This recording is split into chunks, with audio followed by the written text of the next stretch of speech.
Hi, my name is Jordan Severino, and this is my Severino Decision Program. So, as requested, we were basically just supposed to make a program that asks like a series of questions with like integrated buttons.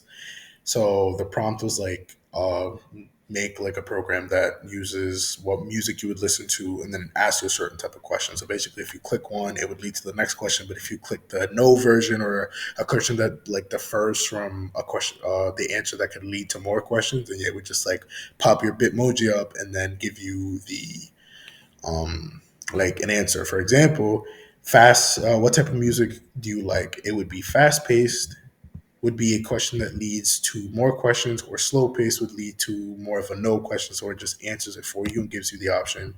My Bitmoji, and then it says try R&B. If you restart it, it would be lead you to question number two. So the way that I did that is I set up. So this is before I go on. I have my Bitmoji called, so Bitmoji head, face, and body. Then I threw that all into the variable function for drop emoji and called them all inside of that, and then used it later on as the program goes. So I have a variable first question, second question, and third question with inside.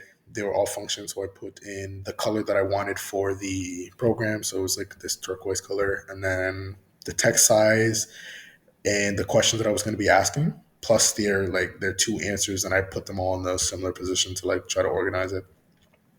So I did that for all three questions. And then I also have the variable function for the speech bubble.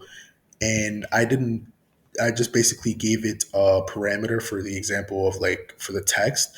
At a later time, what I ended up doing is, where do I call it? I do not, I can't find it here. Where is it? Oh, here it is. So for speech bubble, since I just had the parameter set up as like, for example, just words, then I could just use it and put in the parameter inside of apostrophes to bring up the word that I was looking for. So like the answer. So I put it in an if else function instead of a draw function. So basically, if question is greater than or equal to one, then at a later time we'd call it here, draw Bitmoji, speech bubble. It give me the answer that I was looking for. So if I restart it, it would be like slow paced. Then it would call the draw Bitmoji plus the speech bubble, given the fact that the question still equals one, which is right here, and then the appropriate answer, and it does it for each question. The reason that I did is greater than or equal to is because if I didn't, what would happen is I'd click fast pace and the question number one would disappear and only display the second question, not the previous questions you'd already answered. So for the most part, I kind of just have that set up, and then I set up a variable mouse click function. So when I do click in a certain area, as you can see, I have it like mouse x greater than or equal to 215, 349, etc. So I basically made an imaginary box. So when you click it, it then tells the program that it is yes, it is question one.